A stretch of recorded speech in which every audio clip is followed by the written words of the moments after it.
already the unlocks are happening in Solana, like the secondary unlocks, not those ones from the famous unlocks. I can give you some unlock alpha if you want. Give us some unlock alpha. People always like get so stressed about unlocks, right? And it's very weird because unlocks, people always say like the FDV is a meme, right? And that unlocks are like, they made this like bullish unlocks meme and stuff like that. And unlocks can be very, very different. You can have a bullish unlock and you can have a very bearish unlock. And if you're just looking from the outside, it's difficult to tell how it's like what it's going to be. And like, what is a bullish unlock? I think a bullish unlock is when people are frightened of an unlock, the unlock happens and there's no dumping, because what's happened in the background is loads of like all these people who are going to sell they've already changed, the coins have already changed hands. Like locked coins can be sold OTC like with a trust-based system. So let's say you're like a fund A and you bought Solana in the seed round, you were allowed into the seed round and you bought and you're like fucking 10,000% up or something. But you're scared of this unlock and you want some liquidity in, maybe you want to chase Ethereum instead, you want to chase a Bitcoin pump. You can sell your locked position for a discount to like 3AC. 3AC bought up loads of these like SAFTs or locked positions before the unlock. So they buy the locked position at a discount. The seller is now, they were like, 10,000% up or something. They don't have their coins anymore. 3AC now have them, and they may be sitting on a double or a triple or something.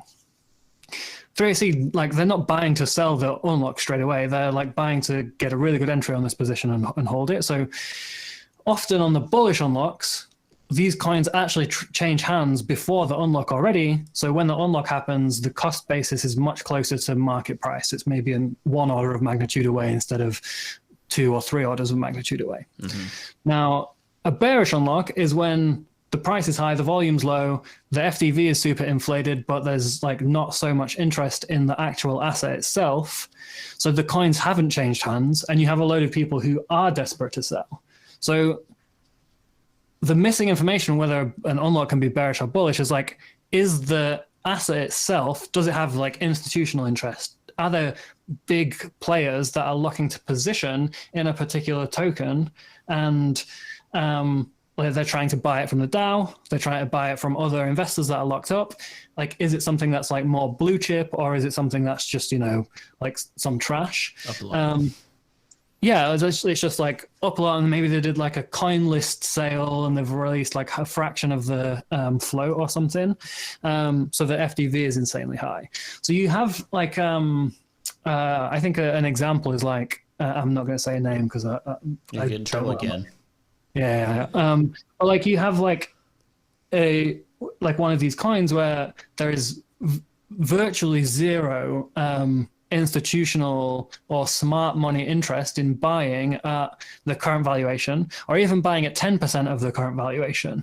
The like volume is pretty low on the pair, and they have unlocks coming in Q1, Q2, where investors are up 10,000x or 20,000x or 50,000x. That's a fucking bearish unlock. My camera's rugged me, but I'm still there. That's a bearish unlock. Like the ICP thing was a bearish unlock.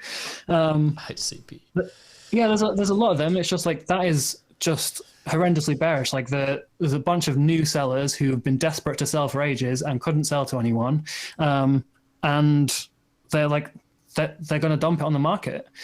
At the same time, you have unlocks that happen, which was like the Solana one, and I think potentially like the Solana one again, the coming Solana one if it hasn't already happened, where all the coins have already changed hands and people are saying worse than a 2x or a 3x.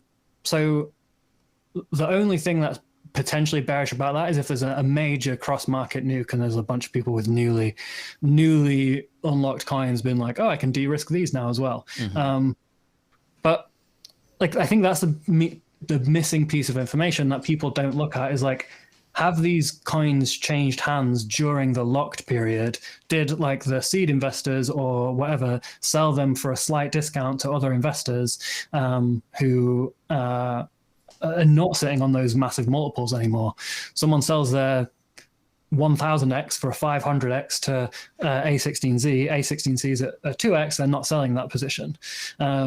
Often when these OTC locked trades happen, the positions get re-locked again contractually. So like someone buys locked coins, they're unlocking in Q1, but as part of that OTC deal, they're actually now locked for another year or two. So I think there's just so much nuance to these things that like the bullish unlock meme is very destructive to people because people don't know when it's a bullish unlock or when it's not.